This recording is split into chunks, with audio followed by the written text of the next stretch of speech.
अस्सलाम दोस्तों। आज हमारी काफ़ी दिनों बाद मुलाकात हो रही है और आज का हमारा टॉपिक है ICAW का जो पाथवे आई कैप ICAI यानी institute chartered accountant of Pakistan और institute chartered accountant of India के मेंबर्स एंड ACCA के मेंबर्स के लिए जो एक पाथवे अवेलेबल है जिससे वो ICAW के मेंबर्स बन सकते हैं। इसको हम आज डिस्कस करेंगे अपने सब्जेक्ट मैटर एक्सपर्ट से जो कि हमें ज्वाइन करेंगे, मसूद अहमद कुरैशी साहब। और उनसे डिस्कस करते हुए हम ये करेंगे कि कैसे इसको परसू करना चाहिए, क्या बेनिफिट हैं इसके, प्रोसीजर क्या है और एग्ज़ाम या असेसमेंट किस नेचर की होती है। तो ये सब हमारा आज का डिस्कशन होगा।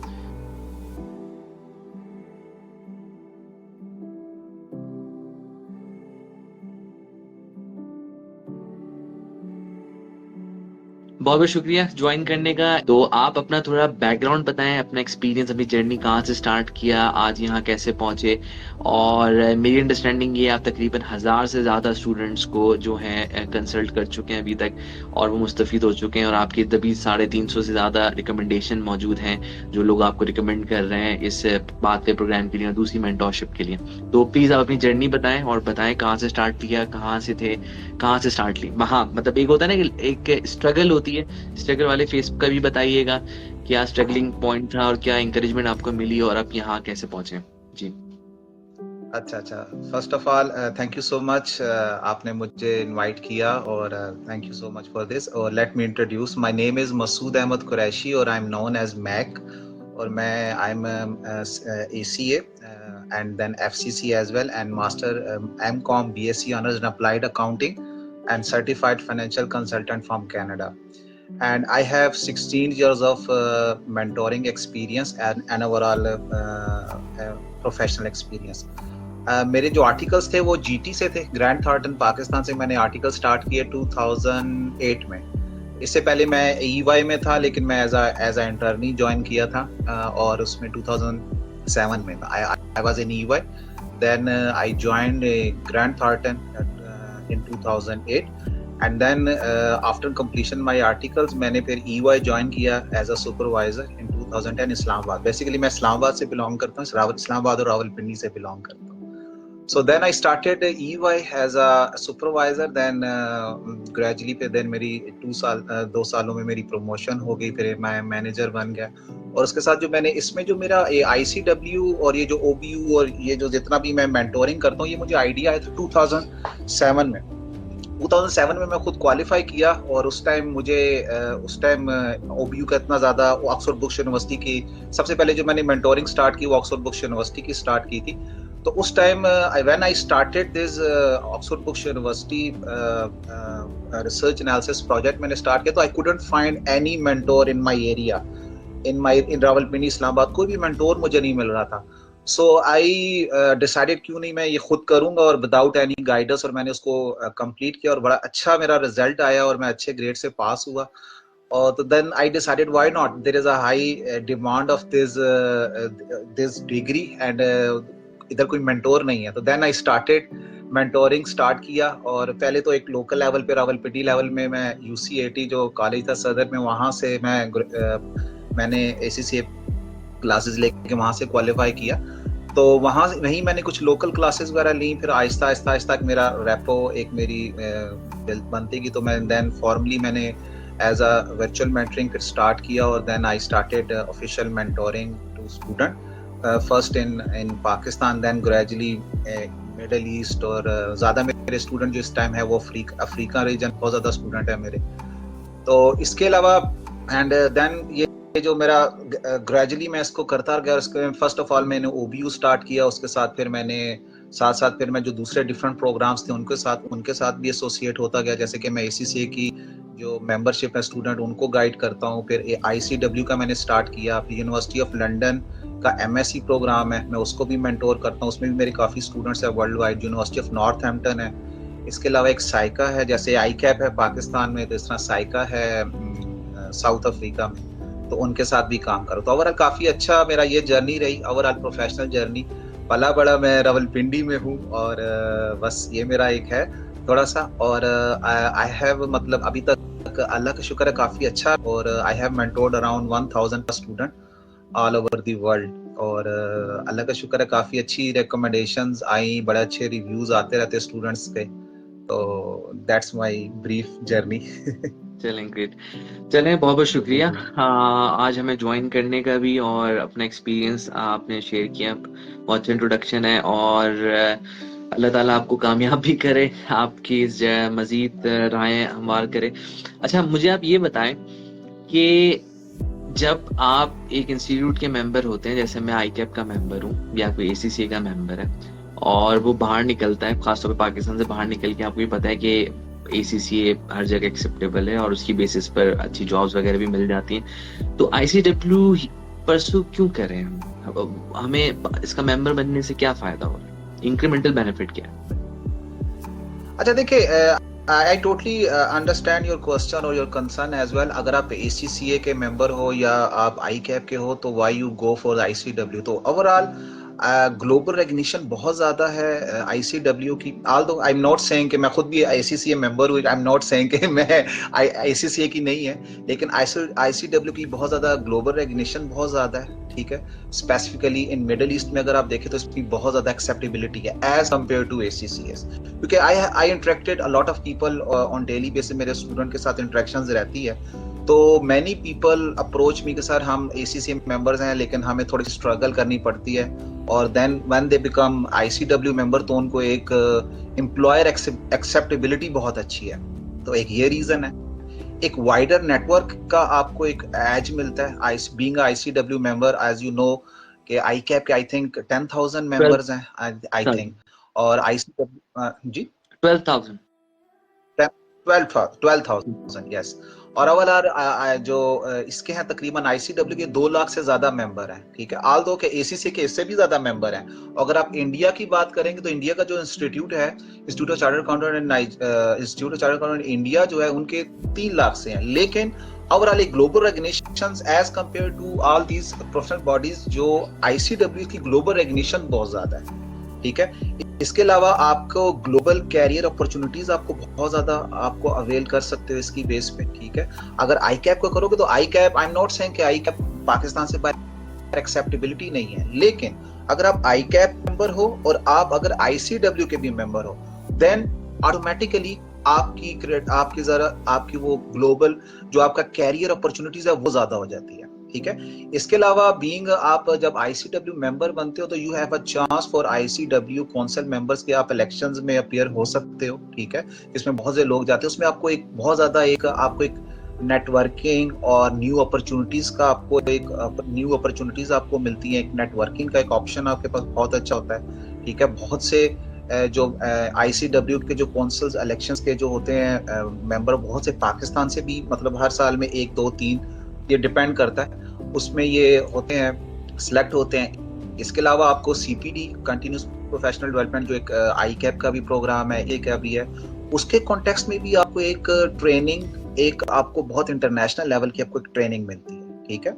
और these are the some factors जो कि थोड़ा सा आपको डिफरेंशिएट करते हैं बाकी प्रोफेशनल बॉडी से। तो अगर आप आईसीडब्ल्यू के मेंबर हो गए तो आपको ये थोड़ा सा एज ज्यादा मिलता है। This is the main benefits of being an ICW. So the major जो सबसे ज्यादा जो स्टूडेंट की तरफ से मुझे फीडबैक मिलता है, एम्प्लॉयर एक्सेप्टेबिलिटी बहुत ज्यादा। एम्प्लॉयर एक्सेप्टेबिलिटी, मार्केट में आपकी acceptability being a ICW member as compare to other professional body member आपको जरा ज्यादा मिलती है। अच्छा, इट इज जस्ट इन्वेस्टमेंट। आप अगर एक और प्रोफेशनल बॉडी के member, it is just investment, और आप इसमें एक करते हो तो it's just investment for long term. अच्छा, मुझे अब ये बताएं कि इसका प्रोसीजर जरा क्विकली आप बताएं कि इसका प्रोसीजर क्या होता है, स्टेप वाइज आसान करके। अच्छा, और अच्छा, डॉक्यूमेंटेशन क्या चाहिए होती हैं? क्या कोई खतरनाक सा कोई डॉक्यूमेंट तो नहीं चाहिए जिसमें टाइम लगे उसको अरेंज करने में? और तीसरी चीज ये कि अगर मैं आज सोचूं तो मैं क्या नेक्स्ट अटेम्प्ट जो मैं गालिबन शायद मई में है, क्या उसमें के लिए आज टारगेट कर सकता हूँ? जरा इस पे जरा बताइए। अच्छा, इसमें जो first of all let me कि आईसीडब्ल्यू की ये जो आईसीडब्ल्यू पाथवेज है, इसकी ये बेसिकली इसकी रिक्वायरमेंट क्या है, ये मैं थोड़ा सा पहले ये बताता हूँ, मैं स्टेप बाय स्टेप आपको आता हूँ कि आईसीडब्ल्यू की जो पाथवेज है इसकी रिक्वायरमेंट्स क्या है। देयर आर 6 रिक्वायरमेंट्स, ठीक है। 6 रिक्वायरमेंट्स में जो टॉप की requirement, and you must meet each requirement. It is not कि आप 5 रिक्वायरमेंट फुलफिल कर रहे हो और 1 रिक्वायरमेंट नहीं फुलफिल कर रहे तो आप एलिजिबल नहीं होगे, ठीक है। So first of all you need to make sure कि आप जब इसके लिए अप्लाई करने जा रहे हो तो आप you need to make sure कि आप उसके लिए एलिजिबल हो कि नहीं हो, ठीक है। उसकी एक checklist already it is available on my website, it is also available on ICW website पे भी है, ठीक है। अच्छा, इसमें ये है कि इसमें जो फर्स्ट ऑफ ऑल जो है कि जो आप जो अपने ICW का जो MOU साइन हुआ है वो टोटल 15 प्रोफेशनल बॉडीज के साथ साइन हुआ है, ठीक है। So if you are a member of that body, for example ACCA, ICAP, India, Nigeria, Ghana, long list, total 15, ठीक है। अगर आप इनके मेंबर, एक्टिव मेंबर हो, फर्स्ट रिक्वायर। दूसरी, आप इसमें इनको आपकी मेंबरशिप हुए आपको मोर देन 5 इयर्स हो गया पोस्ट मेंबरशिप, ठीक है। इसमें जस्ट आप ये नहीं कि आप मेंबर हो गए तो आप एलिजिबल हो, आपको मेंबरशिप होने के बाद आपको 5 साल चाहिए, ठीक है। Post membership 5 years of experience, ठीक है। इसके अलावा आपका है कि आपने जो मेंबरशिप ली हुई हो ये through normal exams, through normal training route ली हुई हो, आपने थ्रू एग्जामिशंस ना ली हो। अच्छा, बहुत से स्टूडेंट्स की क्यूरीज भी आते हैं कि सर हमने कुछ पार्शियल एग्जाम्पशंस ली थी, फुल एग्जाम्पशंस नहीं ली थी। तो अगर if you have obtain partial exemption then you are automatically as well, ठीक है। इसके अलावा जो आप complied with the CPT requirement, जो रिक्वायरमेंट है इनकी, जो आपने जो आपकी प्रोफेशनल बॉडी है, ठीक है, इसकी जो CPD रिक्वायरमेंट आप उसको मीट कर रहे हो, ठीक है। ये 4 रिक्वायरमेंट आपको करनी होती है। फर्स्ट इज दैट कि आप मेंबर हो, एक्टिव मेंबर हो, मोर देन 5 इयर्स हो, आपका आपने उसमें आपका 5 इयर्स पोस्ट मेंबरशिप एक्सपीरियंस हो और आप CPD कंप्लायंट हो। ये 4 रिक्वायरमेंट आपको अपनी बॉडी से, फॉर एग्जांपल आप ACC हो या ICAP हो, तो आपने अपनी बॉडी से एक लेटर ऑफ गुड स्टैंडिंग उनसे रिक्वेस्ट करना है, ठीक है। उस पे आपके नाम के साथ ये सारा वो रिक्वायरमेंट, वो आपकी ये जो there is a specific format for letter of good standing. So आप you will request your professional body, आप उसको अकॉर्डिंगली सबमिट, आप उसको अपनी एप्लीकेशन के साथ सबमिट कराते हो। And the final the requirement is that you need a sponsor, ठीक है। आपको एक स्पॉन्सर चाहिए होता है जो कि आपका साइन ऑफ करता है। स्पॉन्सर का क्या रोल है? स्पॉन्सर के जी वो आपको जानता है पर्सनली, और whatever you are writing in your examination of experience document, मैं अभी थोड़ी देर में उसको एक्सप्लेन करूंगा। तो एग्जामिनेशन ऑफ एक्सपीरियंस डॉक्यूमेंट में you will develop total 9 different scenarios. So examination of experience में जो आप सिनेरियोज डेवलप कर रहे हो, जो आप अपनी ऑर्गेनाइजेशंस का नाम लिख रहे हो, जो आप सिनेरियोज बता रहे हो कि मैंने इस ऑर्गेनाइजेशन में इस टाइम ये प्रोसीजर, ये मैंने असाइनमेंट की, ये मैंने एक्टिविटीज परफॉर्म की। सो स्पॉन्सर विल कंफर्म कि भाई ये जो मैं जिसको मैं स्पॉन्सर कर रहा हूँ, इस कैंडिडेट को ये ही is as per best of my knowledge, this is the correct information. So these are the 6 requirements. So you must make sure कि once before you proceed for the ICW Pathways program, तो इसमें आपको ये 6 requirements आपको meet करनी होगी, ठीक है। अच्छा, इसमें फिर प्रोसेस क्या होता है? फर्स्ट ऑफ ऑल आपका एलिजिबिलिटी, आपका एलिजिबिलिटी कंफर्म हो गया तो then you will register with ICW as a candidate, okay. There is a very simple process that is available on our website, that is available on ICW website as well.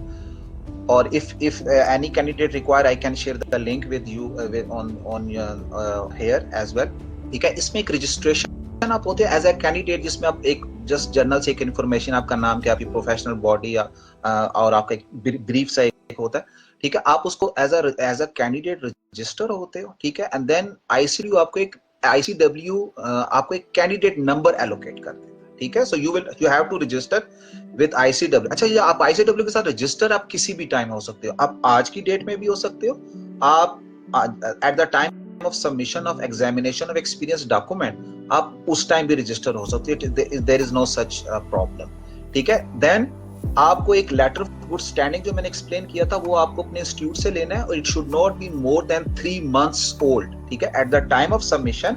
For example, अगर आप मई में submit करा रहे हो तो it should not be older than February, 3 महीने अगर हम पहले आते हैं, ठीक है। तो फरवरी से ज्यादा ये ओल्ड नहीं होना चाहिए, ठीक है, 3 महीने, ठीक है। और स्पॉन्सर, और then you will write examination of experience document, मैं उसको थोड़ा सा एक्सप्लेन करूंगा अभी थोड़ी देर में।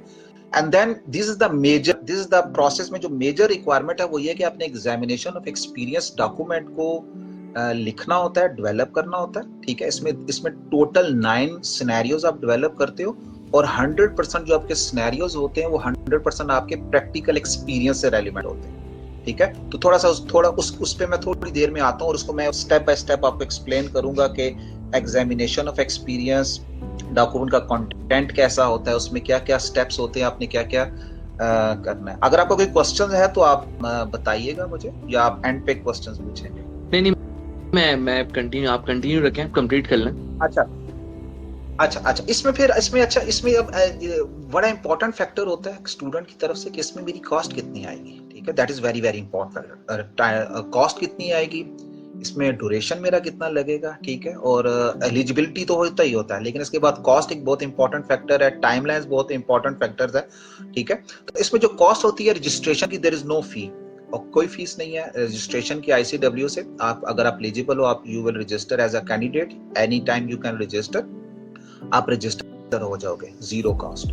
देन आप एग्जामिनेशन ऑफ एक्सपीरियंस डॉक्यूमेंट, एक पूरी आप रिक्वायरमेंट फुलफिल कर रहे हो, तो आप एग्जामिनेशन ऑफ एक्सपीरियंस डॉक्यूमेंट को सबमिट करोगे, जो कि नवंबर सेशन में आ रहा है, ठीक है।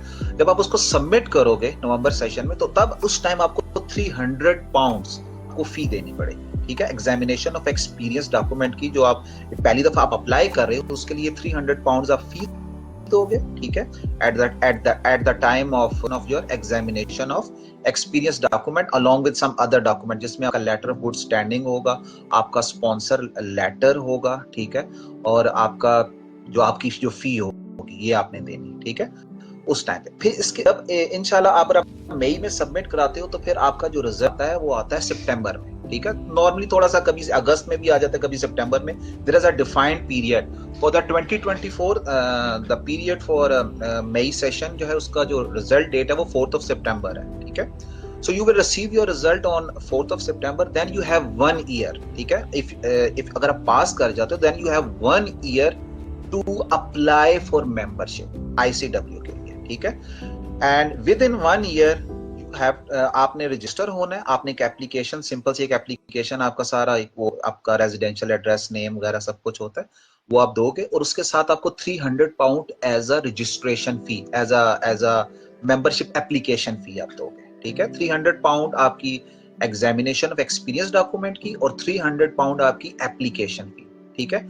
और इसके बाद आपकी एक एनुअल सब्सक्रिप्शन जो कि डिपेंड करती है आपकी इनकम, ठीक है। जो नॉर्मली पाकिस्तान में जो स्टूडेंट फॉल कर रहे होते हैं, वो लो इनकम ग्रेड में फॉल कर रहे होते हैं, उनकी जो एनुअल सब्सक्रिप्शन फी होती है, वो नॉर्मली जो आजकल रेट, मैंने भी रिसेंटली भी अपना भी पे किया है, ठीक है, 50 पाउंड है, ठीक है। तो 300 at the time of examination of experience document, 300 at the time of submitting your application for membership, and 59 pound reduce subscription में। अगर आपकी इनकम एक स्लैब से, ICW के स्लैब्स हैं, वो अगर आप उस इनकम से आप एक्सीड करते हो, तो then you will pay 207 pound, that is 207 GBP, that is half fee, and then 415 pound जो कि है फुल सब्सक्रिप्शन, देन यू पे। सो मिनिमम आपका 659 पाउंड्स आपकी फी है, ये तकरीबन 2,40,000 के करीब ये इन्वेस्टमेंट आपकी होती है, ठीक है। और अगर आप मेंटोरिंग सर्विसेज ले रहे हो, तो वो उसके अलावा है, दैट इज टोटली ऑप्शनल, इसमें कोई ऐसी रिक्वायरमेंट नहीं होती कि आप मेंटोरिंग लो। If you are comfortable you can, आप खुद से भी कर सकते हो, इसमें कोई मसला नहीं। मैं भी आपको थोड़ा सा गाइड करूंगा कि मेंटोर किस तरह आपको हेल्प कर सकता है, मेंटोर का आपको क्या फायदा होता है, आपको प्लस पॉइंट क्या है, that is the overall fee. अच्छा, टाइम, इसमें जो टाइम है, इसमें there are total 3 sessions in a year, ठीक है। एक फर्स्ट सेशन जो उनका होता है वो जनवरी में होता है, जिसमें आप जनवरी में सबमिट कराते हो। फिर दूसरा जो सेशन होता है वो मई में होता है, ठीक है। और तीसरा जो सेशन होता है वो होता है जाकर आपका सितंबर में। जनवरी, मई एंड सितंबर। जनवरी का जो रिजल्ट है वो आपको आएगा अप्रैल में, जो मई का रिजल्ट है वो आपको सितंबर में आएगा, और जो आपका सितंबर में जो रिजल्ट है वो आपको दिसंबर में, ठीक है। So this is the overall timelines, ठीक है।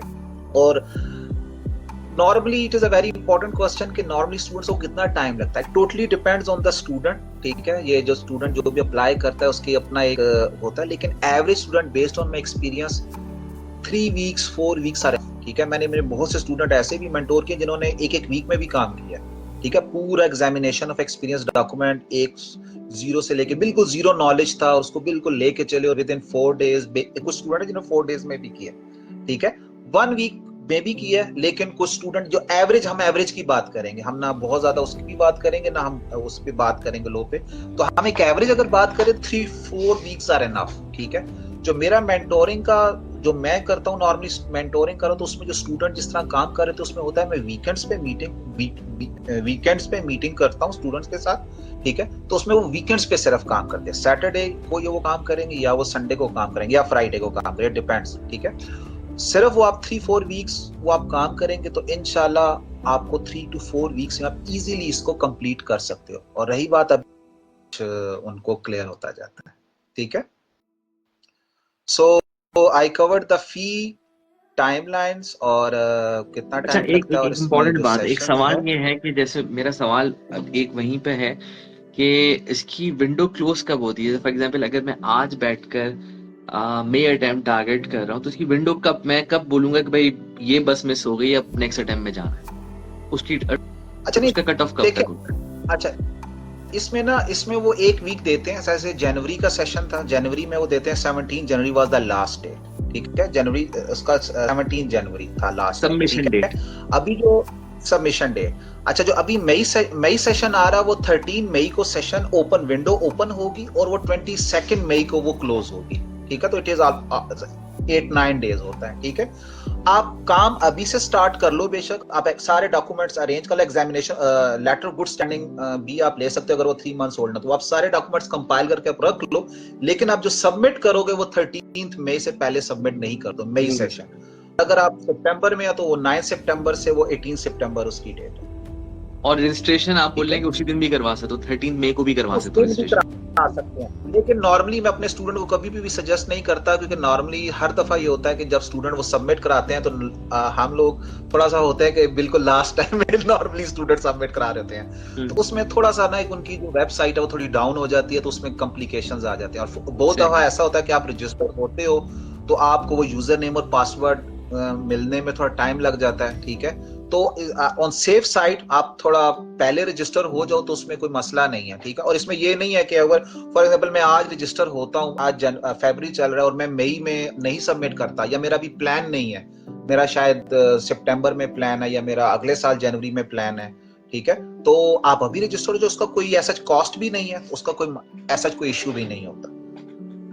अच्छा, मुझे अब ये बताएं। जी जी प्लीज। एक इम्पोर्टेंट पॉइंट, बहुत से स्टूडेंट ऐसे आते हैं जो ये कहते हैं कि सर हम लोग आईसीडब्ल्यू के पहले स्टूडेंट थे, आज से 4 साल पहले स्टूडेंट थे, लेकिन ड्यू टू सम रीजन हम उसको कंटिन्यू नहीं कर पाए, तो अब क्या हम एलिजिबल हैं? अब हम इसको इस पाथवेज रूट को चूज कर सकते हैं? Yes, if you are meeting the criteria, जो कि मैंने शुरू में जो क्राइटेरिया बताया था कि आईसीडब्ल्यू का eligibility requirement, if you meet दो रिक्वायरमेंट्स, ठीक है, सो यू आर एलिजिबल, आप उसमें कर सकते हैं जी। अच्छा, एक और सवाल भी है इसी से रिलेटेड है कि आईसीडब्ल्यू की अगर मेंबरशिप हम लेते हैं तो क्या हम यूके में प्रैक्टिस कर सकते हैं, या उसके अलावा हमें यूके जाके कुछ और एग्जाम वगैरह देना पड़ेगा अपनी मेंबरशिप को नॉर्मलाइज करने के लिए, कि वहाँ प्रैक्टिस भी कर सकें as a practising chartered accountant? अच्छा, इसमें आप, इसको मैं थोड़ा सा क्लियर कर दूं, इसमें आप बेस्ड, मुझे आपकी आवाज नहीं आ रही। नहीं, मैं कुछ बोल भी नहीं रहा, बस सवाल मैंने आपसे शेयर कर दिया।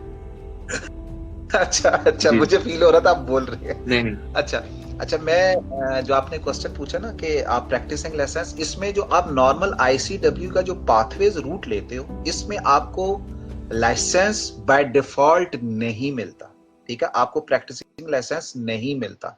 आपको उसके लिए एक अलग से इनकी आईसीडब्ल्यू की रिक्वायरमेंट है, वो एक सेपरेट रिक्वायरमेंट है, सेपरेट प्रोसेस फॉर दैट, उसके थ्रू आप उसको अप्लाई करते हो। लेकिन इसमें ये नहीं है कि आप आईसीडब्ल्यू के थ्रू अगर आप मेंबर बन जाओगे तो आप प्रैक्टिसिंग लाइसेंस भी आपको मिल जाएगी, ठीक है। आपको उसके लिए आप at the time of submission of your application, आप उस टाइम भी वो अप्लाई कर सकते हो, उनकी जो रिक्वायरमेंट है वो आप कर सकते हो, ठीक है। या फिर आप मेंबर बनने के 1 साल बाद, या जब आपका मूड हो, तो आप प्रैक्टिसिंग लाइसेंस बाद में भी ले सकते हो, ठीक है। वो रिक्वायरमेंट क्या है एग्जैक्टली, कुछ आइडिया है आपको? अच्छा, नहीं, मुझे अभी थोड़ा सा ज़हन में नहीं आ रही उसकी कुछ, क्योंकि मेरे स्टूडेंट्स ज़्यादातर जो मैंने किए उसमें अगर वो लेते भी हैं तो वो मुझे ज़्यादा इसके आइडिया नहीं है उसका ज़्यादा, इस टाइम पे मुझे अभी ज़हन में सही है।